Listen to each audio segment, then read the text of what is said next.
welcome to the UF world.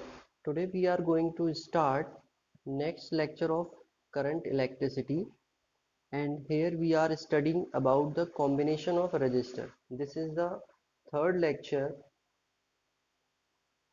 of current electricity. आज हम study करेंगे कॉम्बिनेशन ऑफ रेजिस्टर्स। जैसे कि अभी आप लोगों को पता है कि सिलेबस रिड्यूस किया गया है, तो कॉम्बिनेशन ऑफ रेजिस्टर्स को एक्सक्लूड कर दिया गया है, ठीक है। लेकिन हम यहाँ पर सिर्फ इसका बेसिक स्टडी करेंगे ताकि आपने कोई भी इशू ना हो during the preparation of IIT and NEET और आईआईटी का सिलेबस रिड्यूस नहीं किया गया है, इसलिए मैं सिर्फ इसको शॉर्ट में पढ़ाऊंगा ताकि कोई इशू ना हो। वैसे आप ये टॉपिक 10th में पढ़ चुके होंगे, बहुत ही सिंपल टॉपिक है, बट यहाँ थोड़ा सा ब्रॉड हो जाता है, कुछ चीज़ें बढ़ जाती हैं। तो देखिए, कॉम्बिनेशन ऑफ रजिस्टर में पहला सिंपल जो कॉम्बिनेशन होता है रजिस्टर्स का, वो सीरीज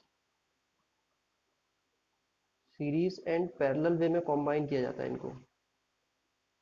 तो देखिए, अगर मैं सिंपल कहूँ सीरीज वे का कॉम्बिनेशन क्या होता है, when the registers are connected in the series, जब ये रजिस्टर्स सीरीज में कनेक्टेड होते हैं तब क्या होता है, इनमें करंट जो फ्लो करती है वो होती है सेम करंट फ्लो करती है, करंट सेम होगी जो फ्लो करेगी, और जो डिफरेंट होगा यानी जिस चीज में डिफरेंशिएट होगा वो होगा आपका पोटेंशियल डिफरेंस। पोटेंशियल जो डिफरेंस है आपका वो होगा डिफर। करंट तो होगी सेम और पोटेंशियल डिफरेंस होगा डिफरेंट। ये आपने याद रखना है बस। किस टॉपिक में आपने ये याद रखना है, सीरीज वाले कॉम्बिनेशन में। सीरीज में क्या रहता है, करंट सेम फ्लो करती है और पोटेंशियल डिफरेंस डिफरेंट होता है। अब जब इनका कंबाइन किया जाता है सीरीज में, किस तरीके से होगा, suppose that there are the two resistors which is connected like this, these are called series combination। Simple है। ये आपकी बैटरी हमने अटैच कर दी, यहाँ से आपको मिल रहा है ई वोल्ट, और तो यहाँ क्या होगा, आपका करंट जो फ्लो करेगा वो कैसा करंट होगा, सेम करंट फ्लो करेगा all over the circuit, but different क्या होगा आपका, पोटेंशियल डिफरेंस V1 और ये V2, ठीक है। Across the resistance potential difference आपका डिफरेंट होगा। अब जब आप इनका फाइनल या टोटल फाइंड आउट करेंगे रेजिस्टेंस R1 R2 का इक्विवेलेंट रेजिस्टेंस, देन सिंपल से आपने क्या करना है, R S series is equal to R1 plus R2, ये आप इस तरह से फॉर्मूला दे सकते हैं, और ये so on 1 plus plus 3 plus 4 plus 5 last जित तक आप चाहें उतना यूज़ कर सकते हैं, जो भी अकॉर्डिंग टू द सर्किट जो आपकी रिक्वायरमेंट है। तो ये सिंपल इंट्रोडक्शन हुआ आपका सीरीज का, ठीक है। इसमें अगर हम कुछ पॉइंट्स देखें तो यहाँ पर कुछ पॉइंट्स हैं जो कि आपने अच्छे से लर्न कर लेने हैं। देखिए पॉइंट्स क्या है यहाँ पर, current in the circuit is independent of the relative position of various resistors. जो सर्किट में करंट फ्लो करेगी, पहला पॉइंट क्या कह रहा है ये, सर्किट में जो भी करंट फ्लो करेगी वो करंट इंडिपेंडेंट होगी relative position of various resistors की। करंट शॉर्ट में मैं लिख रहा हूँ, करंट इंडिपेंडेंट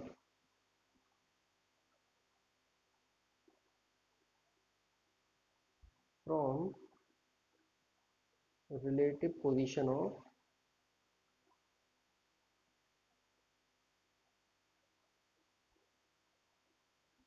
रजिस्टर्स। रजिस्टर्स की जो पोजीशन है, जैसे कि यहाँ है रजिस्टर्स, वहाँ है, फिर अगला कहीं और है, उसकी पोजीशन की से करंट इंडिपेंडेंट होगी, ये चीज़ है बस, ठीक है। नेक्स्ट पॉइंट आप देख सकते हैं यहाँ पर, voltage across any resistor is directly proportional to the resistance of that resistor. जो भी वोल्टेज आप अप्लाई करेंगे, ये वोल्टेज अप्लाई हो रहा है वो डायरेक्टली प्रोपोर्शनल होगा किसके, अप्लाइड ये रेजिस्टेंस के। ये कुछ पॉइंट्स हैं जो आपने याद रखने हैं अच्छे से, ठीक है। और देखिए लास्ट एक पॉइंट और है, total resistance in the series combination is more than the greatest resistance in the circuit. जो टोटल रेजिस्टेंस आप फाइंड आउट करेंगे एक सीरीज कॉम्बिनेशन में, तो हम उसे कहते हैं आर एस, ठीक है। वो क्या होगा, टोटल रेजिस्टेंस वो बहुत ज़्यादा होगा किससे, जो भी मैक्सिमम आपका रेजिस्टेंस होगा इसमें उससे ज़्यादा होगा, ठीक है, any one maximum. Total resistance जो आप फाइंड आउट करेंगे सीरीज कॉम्बिनेशन में, वो मैक्सिमम जो रेजिस्टेंस है इन दोनों के कॉम्बिनेशन का उससे ज़्यादा होगा। ये आपका एक चेक करने के लिए प्रूफिंग हो जाएगा कि आपका आंसर सही आया है कि नहीं, कि अगर आपने सीरीज कॉम्बिनेशन फाइंड आउट किया और उसकी वैल्यू मैक्सिमम रेजिस्टेंस से कम आ रही है तो आप सिंपल कह देंगे हमारा आंसर गलत आया है। ऐसे ही अगर आप फाइंड आउट कर रहे हैं, सीरीज कॉम्बिनेशन आपने फाइंड आउट कर लिया और वैल्यू किसी एक मैक्सिमम रेजिस्टेंस से ज़्यादा आई है तो आप एक मतलब अनुमान के तौर पे कह सकते हैं कि हाँ ये हमारा आंसर सही आया है। तो ये एक इसकी क्वालिटी होती है चेक करने की कि कंबाइंड टोटल रेजिस्टेंस सीरीज में ज़्यादा सबसे ज़्यादा होता है मैक्सिमम रेजिस्टेंस से। ठीक है, ये सिंपल से इसके पॉइंट थे, ये आपने याद रखने हैं। चलिए अब आ जाते हैं हम पैरेलल साइड पर कि पैरेलल वे में हम किस तरीके से स्टडी करते हैं। पैरेलल कॉम्बिनेशन कहता है कि अगर किसी भी सर्किट में पैरेलल वे में आपने सर्किट को कंबाइन किया हुआ है, कोई भी सर्किट, तो वहाँ पर पोटेंशियल डिफरेंस, यहाँ आप देखिए चेंज हो जाएगी पोजीशन। जो करंट फ्लो करेगी, आई करंट, डिफरेंट होगी, और जो आपका पोटेंशियल डिफरेंस होगा वो होगा सेम। सेम पोटेंशियल डिफरेंस होगा। सिंपल है। तो जब आप कनेक्ट करते हैं तो किस तरीके से कनेक्ट करेंगे, ये कुछ इस तरीके से कनेक्ट किया जाएगा।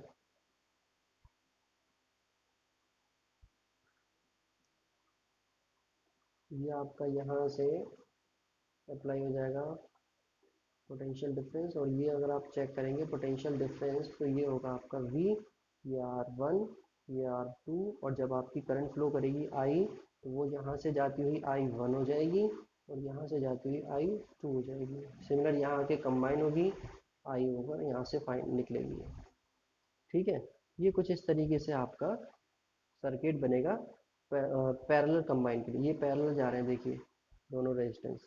इस कॉम्बिनेशन में जब आप इनको इनका कंबाइन इफेक्ट फाइंड आउट करते हैं तो वो होता है 1/RP is equal to 1/R1 plus 1/R2। ये होता है इनका कंबाइन इफेक्ट। समझ रहे हैं, ये इनका कंबाइन इफेक्ट है। आप सिंपल सा देख सकते हो, बहुत इजी है। अगर इनके कुछ पॉइंट्स की बात करें तो पॉइंट्स सिंपली क्या हो सकते हैं इनके, नोट वर्दी पॉइंट, कि करंट जो भी करंट आपका current through each resistor is inversely proportional to the resistance of that register.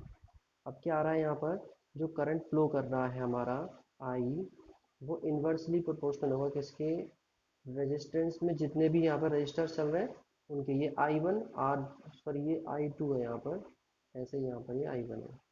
तो जो आपका आई करंट है वो जिस रेजिस्टेंस से होकर जा रहा है उसके इन्वर्सली प्रोपोर्शनल होगा, ये ध्यान रखना। ठीक है, यहाँ पर I1 R1, I2 R2 कुछ भी कर सकते हो। अब आता है voltage in current is independent of relative position of various register. ये पॉइंट इसके लिए आया था करंट के लिए पहले। अब ये पॉइंट आएगा आपका वोल्टेज के लिए। वोल्टेज क्या होता है, इंडिपेंडेंट होगा, किससे इंडिपेंडेंट होगा, various position of, various position of resistance, इससे इंडिपेंडेंट होगा। ठीक है, सिंपल सी चीज। नेक्स्ट आपका थर्ड पॉइंट आता है यहाँ पर कि जो आपका आर पी मीन्स ये आर पी जो फाइनल रेजिस्टेंस निकलेगा दोनों को कंबाइन करने के बाद, इस रेजिस्टेंस की वैल्यू लेस देन होगी, छोटे से छोटा जो भी रेजिस्टेंस आप यूज कर रहे हैं, मिनिमम सबसे छोटे रेजिस्टेंस से भी कम वैल्यू निकल के आएगी आर पी की। ठीक है, टोटल रेजिस्टेंस जो निकल कर आएगा। सिंपल है। तो ये कुछ थोड़ा सा इंट्रोडक्शन था इस कॉम्बिनेशन ऑफ रेजिस्टेंस के बारे में। तो यहाँ पर ये टॉपिक तो आपका हटा ही दिया गया है बिल्कुल बोर्ड के अकॉर्डिंग। तो आपने इसके कुछ न्यूमेरिकल देख लीजिएगा, वो आपके काम आएंगे नीट वगैरह की प्रिपरेशन में। तो चलिए देखते हैं नेक्स्ट टॉपिक हमारा।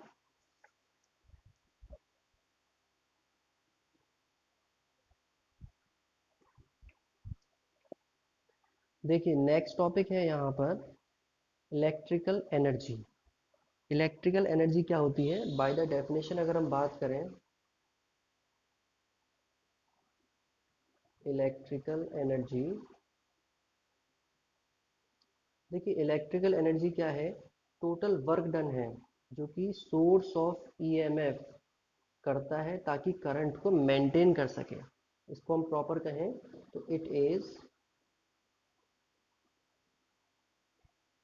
Define as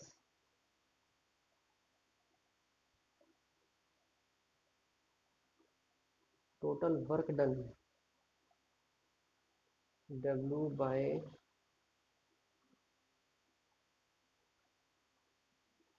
source of EMF V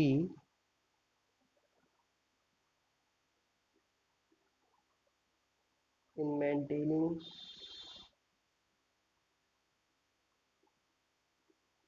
electric current high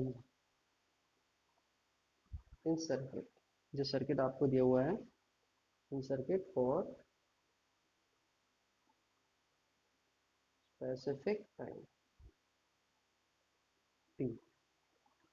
ये इलेक्ट्रिक एनर्जी की सिंपल डेफिनेशन है। ये क्या है? सिंपली वर्क डन है किसके लिए? सोर्स ऑफ, जो work done by the source of EMF. ये सोर्स ऑफ ईएमएफ करंट को मेंटेन करता है ताकि करंट का फ्लो कंटिन्यूअसली सर्किट में होता रहे।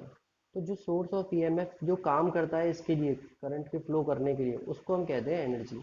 अगर हम ओम लॉ के अकॉर्डिंग बात करें, अभी हमने ओम्स लॉ पढ़ा है, ओम्स लॉ के अकॉर्डिंग बात करें तो फॉर्मूला क्या होता है? V is equal to I R. ठीक है। तो जो टोटल चार्ज रजिस्टर से होकर जा रहा है वो टोटल चार्ज क्या होता है? Q is equal to I T. I T. तो हम क्या लिख सकते हैं? I is equal to Q upon T, ये लिख सकते हैं। तो वैल्यू आप हटा के यहाँ पुट कर दीजिए। जो एनर्जी है वो वर्क डन के अकॉर्डिंग थी, तो वर्क डन जो आ रहा था आपका वो होगा V इंटू क्यू। सिंपल है। V इंटू क्यू लिख सकते हैं हम यहाँ पर फॉर्मूले के अकॉर्डिंग वर्क डन को। तो यहाँ V की वैल्यू आई आर हो गई इंटू क्यू की वैल्यू आई टी। आंसर आएगा आई स्क्वायर आर टी। ये है आपकी इलेक्ट्रिकल एनर्जी। इसको अगर आप और चेंज करना चाहें तो आई की जगह पे क्या रख दीजिए? V upon R. यहाँ से इंटरचेंज करके I is equal to V upon R. ये हो जाएगा वी और आर के फॉर्म में इलेक्ट्रिकल एनर्जी। तो V square upon R square R T, ये कैंसिल आउट हो जाएगा। ये बनेगा V square T upon R. ठीक है, ये सिंपल फॉर्मूला बन जाएगा आपका ये वाला। ठीक है। अब इसकी यूनिट की बात करें तो इसकी जो यूनिट होती है वो होती है सिंपली जूल की, इलेक्ट्रिकल एनर्जी की जूल यूनिट होती है। सिंपल इस तरीके से आप नोट कर सकते हैं। और जूल आपका क्या होता है? अगर और फॉर्म इसको ओपन करें हम तो 1 volt into 1 ampere into 1 second. 1 second के लिए 1 एम्पियर की करंट 1 वोल्ट के इलेक्ट्रिक फील्ड पर चल रही है तो वो जो है 1 जूल इलेक्ट्रिकल एनर्जी प्रोड्यूस करेगी। इसको आप चेंज करना चाहें तो वोल्ट और एम्पियर के फॉर्म में चेंज करना चाहें तो वो कर सकते हैं वाट इंटू सेकेंड। ये चीज़ हो सकती है। ठीक है। तो अब एक चीज़ और पॉइंट देखते हैं हम यहाँ पर कि हम ये electrical energy on the theoretical basis पढ़ रहे हैं। अगर हम बात करें कमर्शियल यूनिट की, इलेक्ट्रिकल एनर्जी की कमर्शियल यूनिट की बात करें तो कमर्शियल यूनिट क्या होती है इसकी? हम जो यूज़ करते हैं वो होती है आपकी 1 किलो वाट इंटू आवर। अब 1 किलोवाट इंटू आवर का क्या मीन्स होता है यहाँ पर? जो 1 किलोवाट इंटू आवर है आपका, जिसे हम 1 kWh, जब आपके घर पे इलेक्ट्रिक मीटर वगैरह में बिजली चेक करने के लिए आते हैं बिजली वाले, तो वो 1 kilowatt per hour 1 kilowatt hour को 1 यूनिट से भी नोट करते हैं। ठीक है।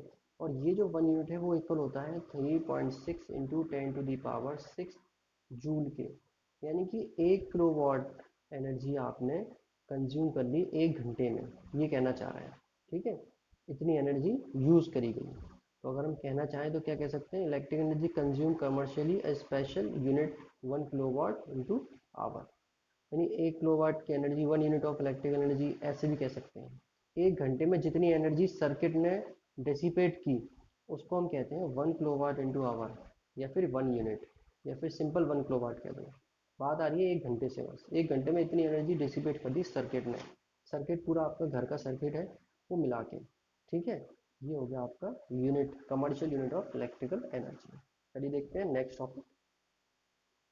देखिए नेक्स्ट है यहाँ पर इलेक्ट्रिकल पावर।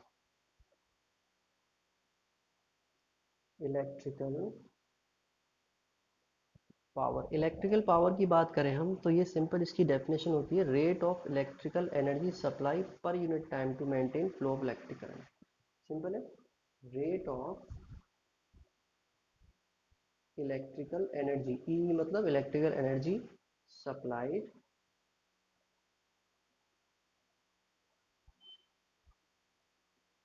पर unit time to maintain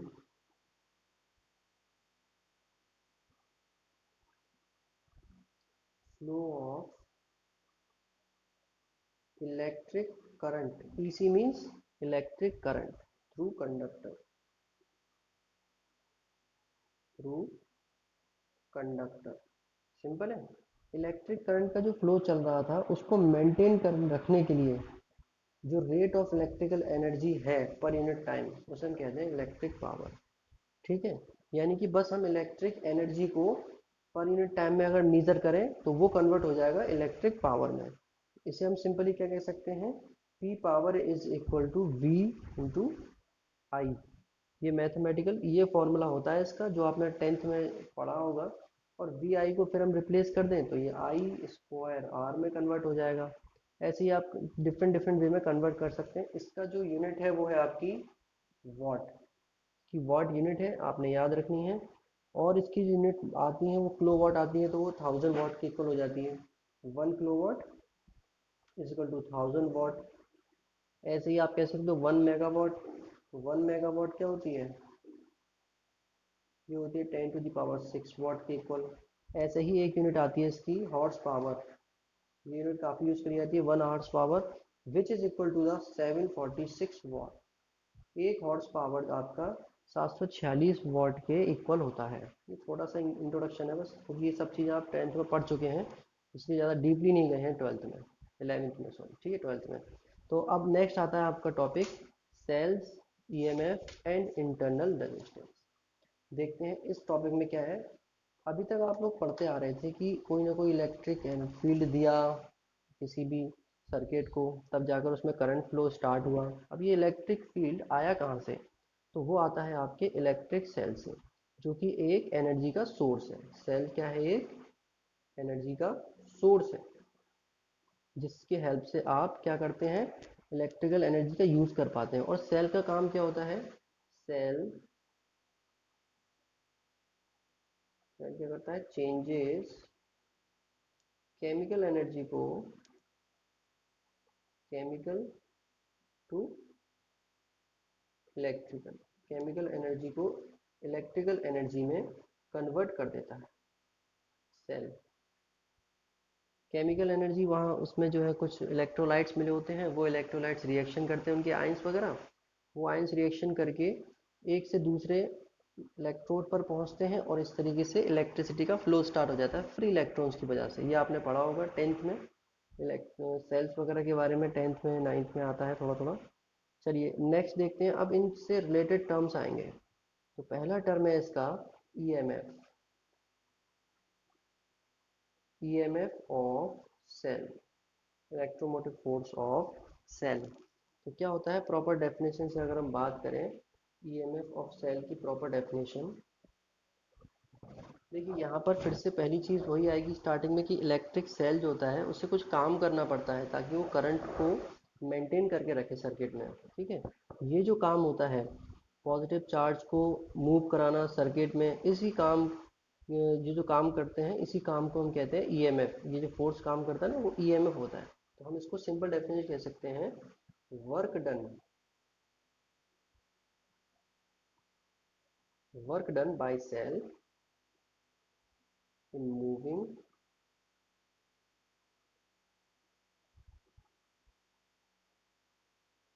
unit positive charge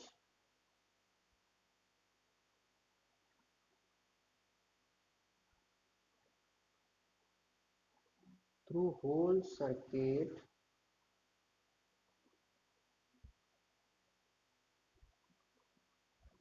is called EMF।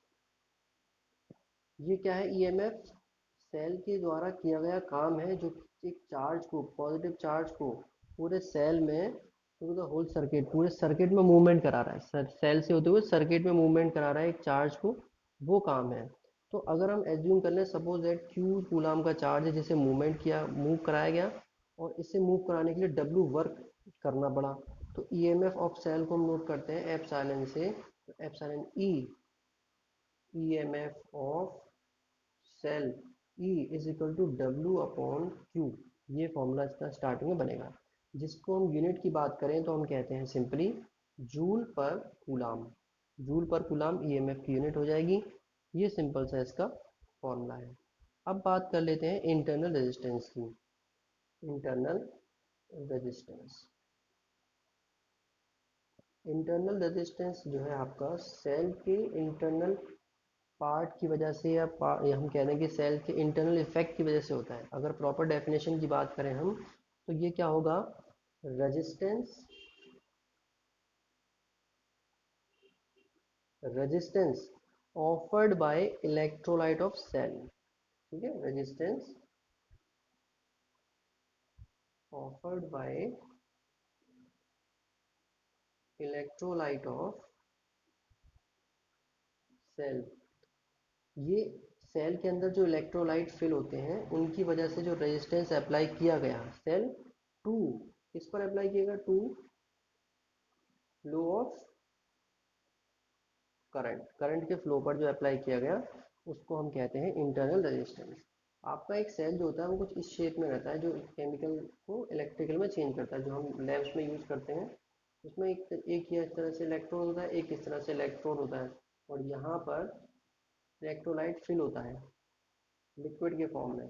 तो जब ये आयंस यहाँ से यहाँ जाएंगे तो कुछ ना कुछ रेजिस्टेंस तो ये फील करेंगे ही ना इलेक्ट्रोलाइट की वजह से, वही रेजिस्टेंस होता है हमारा इंटरनल रेजिस्टेंस। ठीक है। अब जो इंटरनल रेजिस्टेंस हमारा किन किन चीज़ों पर डिपेंड करता है, सिंपल सी चीज़ है।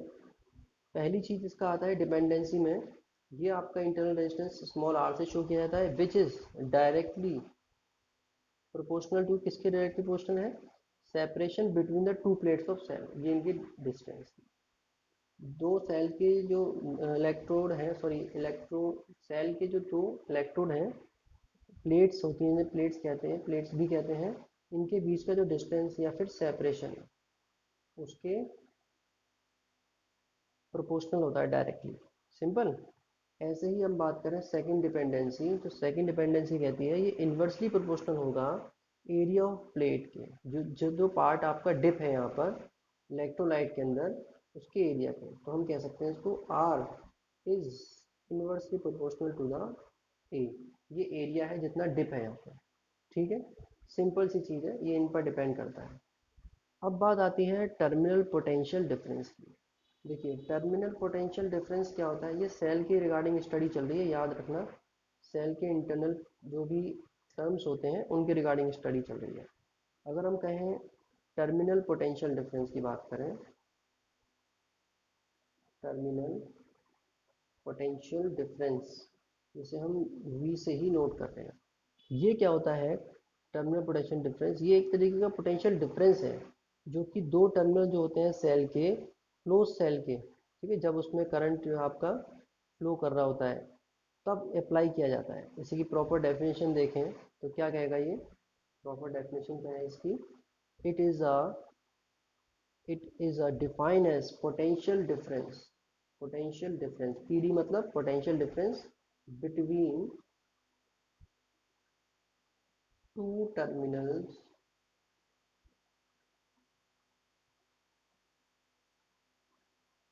of cell in closed circuit, cell के क्लोज सर्किट में जो दो टर्मिनल होते हैं उनके बीच का पोटेंशियल डिफरेंस है। ठीक है, when current is drawn from the cell, ये कब कंडीशन है ये वाली, जब सेल से करंट ली जा रही है, व्हेन करंट इज ड्रॉन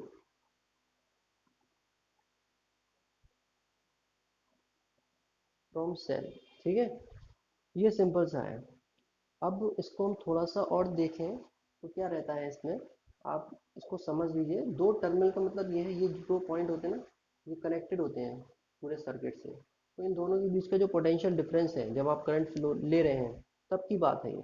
और पोटेंशियल डिफरेंस जो होता है वो हमेशा कम होगा किससे, ईएमएफ ऑफ सेल से। हमेशा याद रखिए, sorry, terminal potential difference, terminal potential difference जो होगा वो हमेशा कम होगा सेल के ईएमएफ से। ठीक है, सेल के ईएमएफ से हमेशा कम होगा। अब आता है close circuit. In close circuit the current flow through the circuit including the cell due to internal resistance of cell there is some fall of potential. अच्छा, ये रीजन दे रहे हैं इसका कि ये ऐसा क्यों होता है, क्योंकि जब आपकी करंट यहाँ से यहाँ फ्लो कर रही होती है तो जो पोटेंशियल डिफरेंस बनता है टर्मिनल का, उसमें कुछ डाउनवर्ड आ जाता है बिकॉज ऑफ द, उसमें कुछ डिक्लाइन आएगा because of the internal resistance. Internal resistance जो होता है आपका सेल का, उसकी वजह से डाउनफॉल स्टार्ट हो जाता है इसमें। ठीक है, this is the amount of potential by which the terminal potential difference is less than the EMF of cell. इसी अमाउंट से आपका कमी रहती है, इसीलिए आपका सेल का ईएमएफ और टर्मिनल पोटेंशियल डिफरेंस में डिफरेंस रहता है, फर्क रहता है थोड़ा सा। क्यों? क्योंकि ये जो हम चेक कर रहे हैं वो टर्मिनल में चेक कर रहे हैं और ऑल ओवर सर्किट में ईएमएफ चेक कर रहे होते हैं। ठीक है, ये सिंपल सा इसका लॉजिक है कि ये क्यों कम होता है, क्योंकि internal resistance of cell. Simple. तो चलिए अब हम चेक करते हैं, एक और डेरिवेशन है यहाँ पर जो कि internal resistance, EMF and potential difference के रिगार्डिंग है। ठीक है, चलिए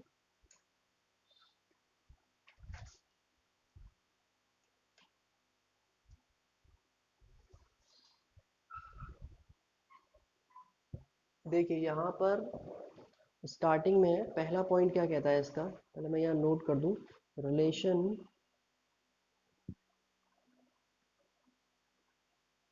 बिटवीन टर्मिनल पोटेंशियल डिफरेंस यानी कि T P D, terminal potential difference, याद रखना इस चीज़ को। ठीक है, टर्मिनल पोटेंशियल डिफरेंस वी से हम नोट कर रहे हैं, और ईएमएफ इलेक्ट्रोमोटिव फोर्स एप्सिलॉन से नोट कर रहे हैं, एंड उसके बाद आता है आपका internal resistance means small R. ठीक है, अब पहला स्टेप ये कहता है इसके सॉल्यूशन का कि स्टार्टिंग में हम क्या कर रहे हैं कि कोई भी करंट फ्लो नहीं कर रहा। पहला स्टेप कह रहा है कि नो करंट। पहले स्टेप में क्या कहा इन्होंने, no current means I is equal to zero. ठीक है, सेल में कोई करंट नहीं है, यानी कि I is equal to zero means circuit is open. Open circuit, open circuit है। इस कंडीशन में जो सेल का ईएमएफ होगा, सेल का ईएमएफ जो होगा वो टर्मिनल वोल्टेज V के इक्वल हो जाएगा। यानी कि हम इसे कैसे लिख सकते हैं, epsilon is equal to V and another thing is I is equal to zero. ये दो पॉइंट हमें पहले स्टेप से मिल गए। अब सपोज दैट हमने क्या करा, इनको कनेक्ट कर दिया, सर्किट को क्लोज कर दिया, तो ये कुछ इस तरीके का सर्किट आपका मिल जाएगा आपको। ये तो है आपका सर्किट जो आउट ऑफ द सेल है, जो आपका सर्किट, वहां पर रेजिस्टेंस जो अप्लाई हो रहा है, ये करंट फ्लो कर रही है आपकी, ये प्लस और ये माइनस, यहाँ पर आपका इलेक्ट्रोमोटिव फोर्स ही, और ये आपका स्मॉल आर मींस रेजिस्टेंस है इंटरनल वाला। इस कंडीशन में जो करंट हम यहाँ से लेंगे वो आई इज इक्वल टू क्या होगी, E upon R plus R, sorry epsilon इसको शो करते हैं। एप्सिलॉन ये आपका क्या है, ईएमएफ है। कैपिटल आर आपका एक्सटर्नल रेजिस्टेंस है, स्मॉल आर आपका इंटरनल रेजिस्टेंस है। अकॉर्डिंग टू ओम्स लॉ अगर हम बात करें, ओम्स लॉ के अकॉर्डिंग, ओम्स लॉ क्या कहता है, V is equal to I R. I की वैल्यू हम यहाँ से उठा के यहाँ रिप्लेस कर सकते हैं, तो आई इज इक्वल टू क्या हो जाएगा यहाँ से, V अपॉन आर। दोनों वैल्यूज को हम सेम कर सकते हैं, सेकंड इक्वेशन कहें इसको और इसको हम कहें first equation. Then first and second equation को हम इक्वल लाएं तो ये values epsilon upon capital R plus R is equal to V upon R, ये हो सकता है सिंपल। यहाँ हमें इसे अरेंज करना है और अरेंज करने के बाद हमारे लिए वैल्यू आएगी स्मॉल आर की, जो होगी epsilon upon V minus one, और ये कैपिटल आर, ये वैल्यू होगी आपकी इंटरनल रेजिस्टेंस के लिए। सिंपल है। इंटरनल रेजिस्टेंस आपको मिल जाएगा। अगर आप यहीं से terminal potential difference find out करना चाहते हैं, T P D terminal potential difference, तो आप सिंपली कर सकते हैं इसको फाइंड आउट। कैसे कर सकते हैं? V इज इक्वल टू, यानी कि total terminal potential difference V is equal to epsilon minus I R, ये इससे फाइंड आउट कर सकते हैं सिंपली। ठीक है, तो यहाँ पर आपका ये टॉपिक कंप्लीट है। ये जो आपका रिलेशन हम क्रिएट कर रहे थे, इन दो रिलेशन से आप इसे कंप्लीट कर सकते हैं। ठीक है, तो अब नेक्स्ट टॉपिक में हम देखेंगे ईएमएफ और टर्मिनल पोटेंशियल डिफरेंस जो है उनका, उनमें डिफरेंस क्या है। अब ये जो टॉपिक है बहुत ही इजी है और अभी तक मैंने आपको पढ़ा दिया टर्मिनल पोटेंशियल डिफरेंस और ईएमएफ दोनों।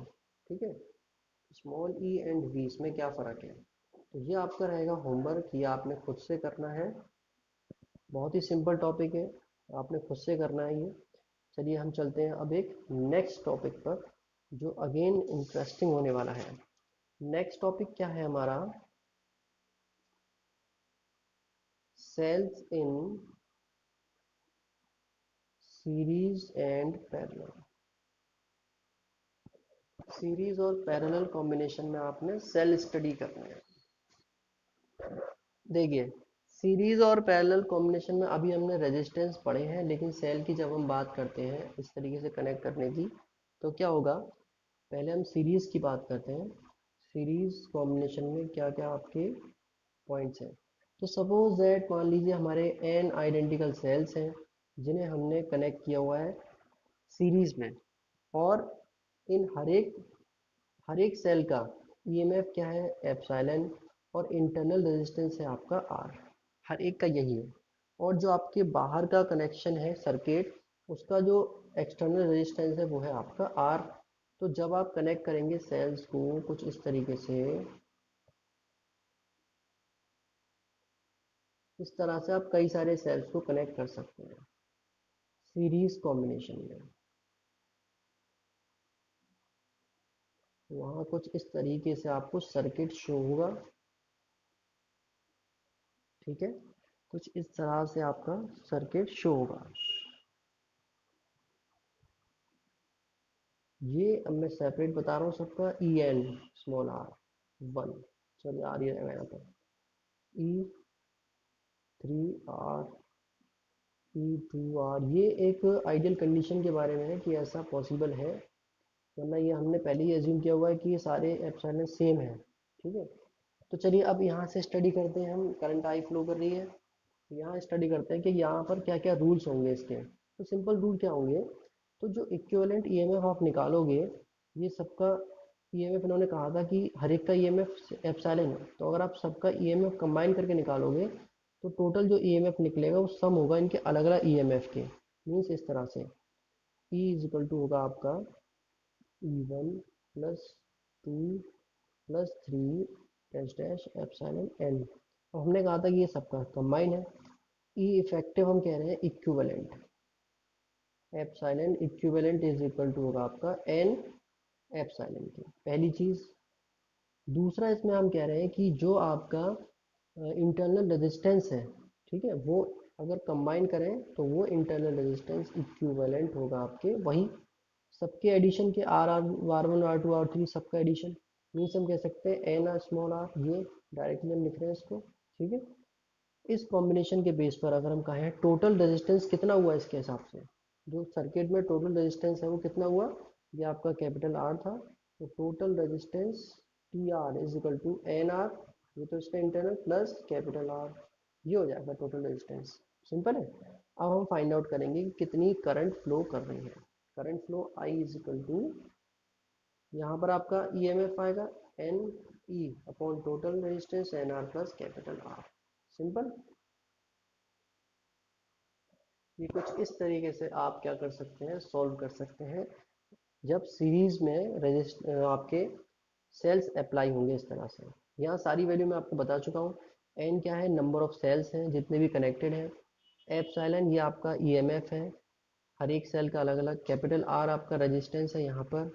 एन वही सेम वैल्यू स्मॉल आर आपका रेजिस्टेंस। अब कुछ पॉइंट्स आते हैं इसमें, जैसे कि पहला स्टेप या केस वन कह लीजिए, ये कहता है कि अगर जो आपका कैपिटल आर है वो बहुत ज़्यादा छोटा है इस कंबाइंड एन आर से, कंबाइंड रेजिस्टेंस सबका निकालें बहुत छोटा है, तो उस कंडीशन में आपकी वैल्यू आई की सिर्फ ये हो जाएगी वैल्यू।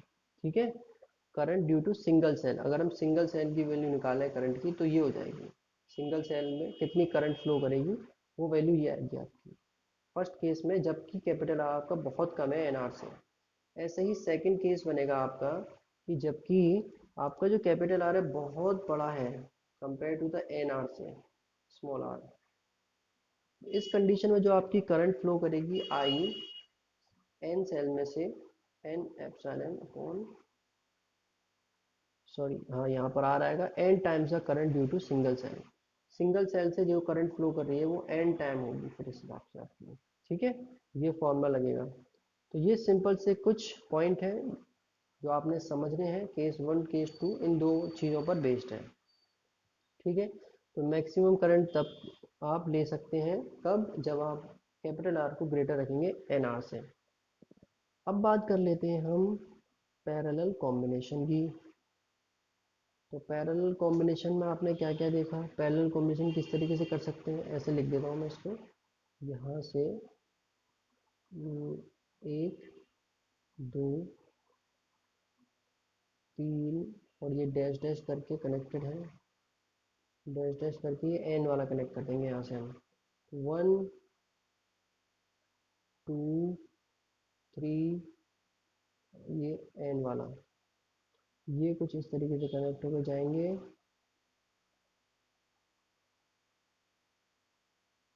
और यहाँ से सर्किट इस तरह से कनेक्ट होगा इसमें कैपिटल आर। ये आपके टर्मिनल का हमने नेम दे दिया, और सबका वही identical E R, E R, E R, और ये ई आर, सबके लिए हमने आइडेंटिकल कहा है, सबके लिए सेम है ईएमएफ और इंटरनल रेजिस्टेंस। ठीक है, तो यहाँ पर अब रूल्स क्या कहते हैं, देखो समझ में आ रहा है पैरेलल में किस तरह से कनेक्शन है, अभी हमने किया था रजिस्टर्स के लिए। तो पहला लॉ कहता है इसमें कि इक्विवेलेंट ईएमएफ जो होगा पैरेलल कॉम्बिनेशन का, वो क्या होगा, सेम होगा ईएमएफ के is equal to EMF of one cell, एक सेल का जो ईएमएफ है, एक सेल का जो ईएमएफ है वो इक्वल होगा इक्विवेलेंट ईएमएफ के, कुछ इस तरह से। ठीक है, कुछ इस तरह से। और यही हम बात करें अगर इक्विवेलेंट रेजिस्टेंस की, जो इंटरनल रेजिस्टेंस है इक्विवेलेंट, वो अगर उसकी बात करें तो वो आपका वही R P is equal to one upon R one plus one upon R two dash dash one upon R N तक जाएगा। ठीक है, तो हमने एन रेजिस्टेंस एन सेल्स अगर लिए हैं तो वहाँ तक जाएगा, और इसको हम सॉल्व करना चाहें तो कैसे कर लेंगे, अगर ये सारे के सारे R one R two R three same है तो one upon R P is equal to M upon R, ये हो जाएगा, सॉरी ये एन था ना, ये एन लेंगे हम यहाँ पर, सिंपल। ऐसे ही हमने क्या फाइंड आउट करना है, इसको रिवर्स कर देंगे तो R P is equal to R upon N, ये भी हो सकता है। अब क्या कह रहे हैं कि टोटल रेजिस्टेंस कितना है सर्किट में, total resistance is equal to capital R plus small R upon M, ये टोटल रेजिस्टेंस हो गया यहाँ पर। करंट कितना फ्लो कर रही है, करंट फ्लो करेगी आपकी I is equal to epsilon upon capital R plus R upon, M नहीं है सॉरी एन है, एन, ये टोटल करंट होगी जो फ्लो कर रही है। ठीक है, यहाँ फर्क देख लीजिए, दिख रहा है धीरे धीरे करके पैरेलल हो उसमें। अब जब हम केस की बात करते हैं, केस नंबर वन, तो अगर आपका जो मैक्सिमम जो एक्सटर्नल रेजिस्टेंस है वो बहुत ज़्यादा है आपके इस वैल्यू से, जो टोटल रेजिस्टेंस निकाला है आपने उससे बहुत ज़्यादा है, तो जो करंट होगी, current due to single cell, एक सिंगल सेल की वजह से जो करंट फ्लो करेगी वो इस तरीके से होगी, ये इस फॉर्मूले से निकालेंगे आप। सेकेंडली अगर यही चीज़ रिवर्स कंडीशन में है आर अपॉन एन के, तो वहाँ पर आपने क्या करना है, I is equal to epsilon R upon N. ठीक है, तब ये फॉर्मूला आपने अप्लाई करना होगा। ठीक है, M times current due to a single cell, इसको आप लिख सकते हो n time current due to a single cell. ठीक है, तब आप इस तरह से अरेंज कर सकते हो। तो ये था यहाँ तक सेल का सीरीज और पैरेलल का कॉम्बिनेशन। यहाँ पर हमने एक टॉपिक फिनिश कर लिए हैं, बस इसके बाद कुछ दो चार टॉपिक रह जाएंगे, वो हम करेंगे नेक्स्ट लेक्चर में। और फिलहाल हम इससे रिलेटेड कुछ न्यूमेरिकल और कुछ क्वेश्चंस हैं वो देखते हैं, देन उसके बाद आगे बढ़ते हैं। ठीक है, देखिए क्वेश्चन क्योंकि यहाँ थोड़े से लेंदी होते हैं तो आपने बिल्कुल ध्यान से सुनना है। It is not possible for me कि मैं एक एक क्वेश्चन को राइट डाउन करूँ, तो बहुत ज़्यादा लेंदी लेक्चर हो जाएगा। इसलिए आपने क्या करना है, एक एक क्वेश्चन को ध्यान से सुनना है। ये क्वेश्चन नंबर 1 है हमारा। क्वेश्चन नंबर 1 आपका बहुत ही इंपॉर्टेंट है, 2012 में आया था ये क्वेश्चन।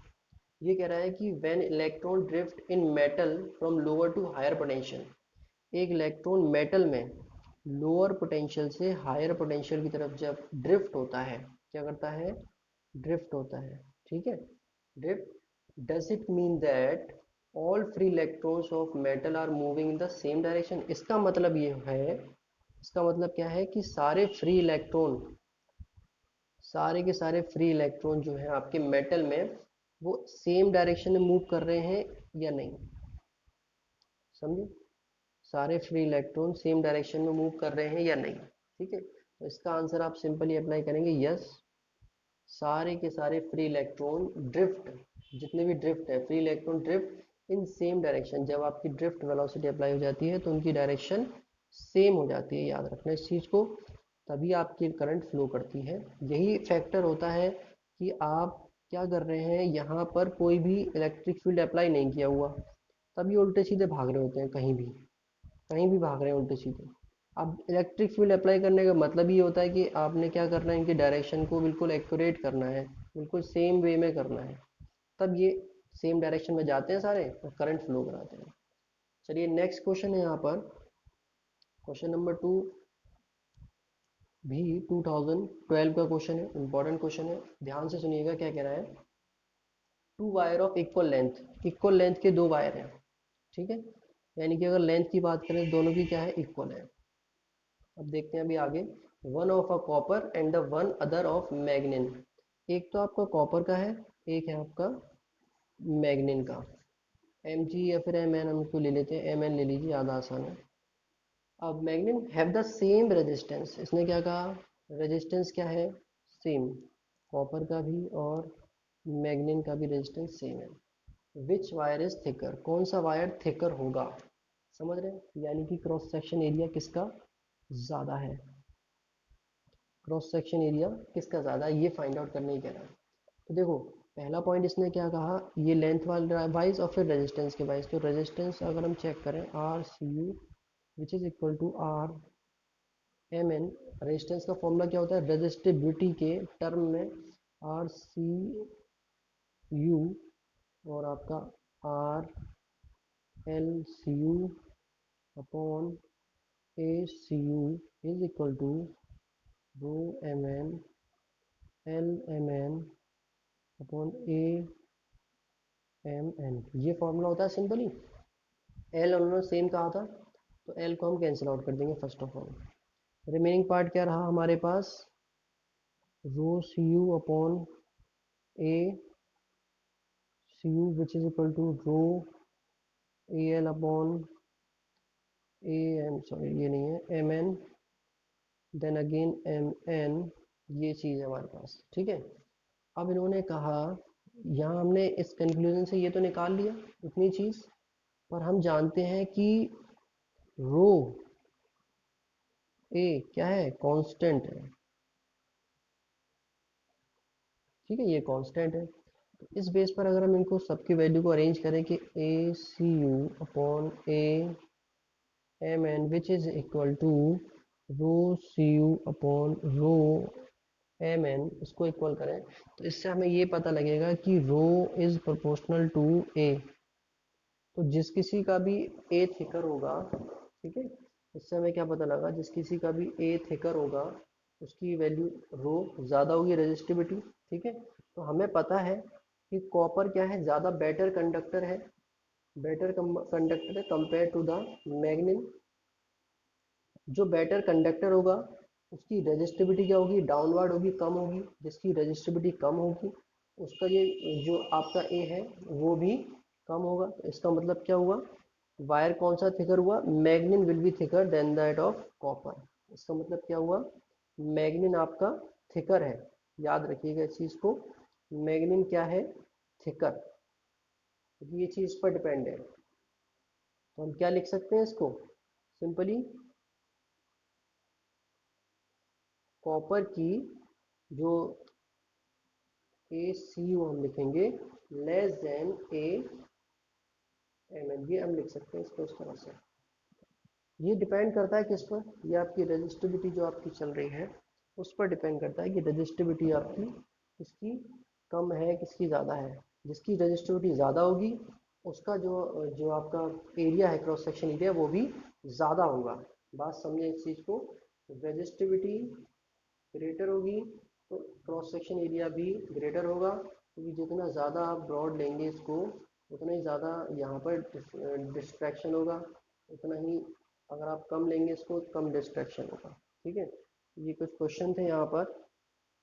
इन क्वेश्चंस को अभी हम यहीं पर स्टॉप कर रहे हैं और अभी हम यहीं पर इनको रोक रहे हैं, ताकि आगे आप पहले इस चैप्टर को स्टडी कर लीजिए।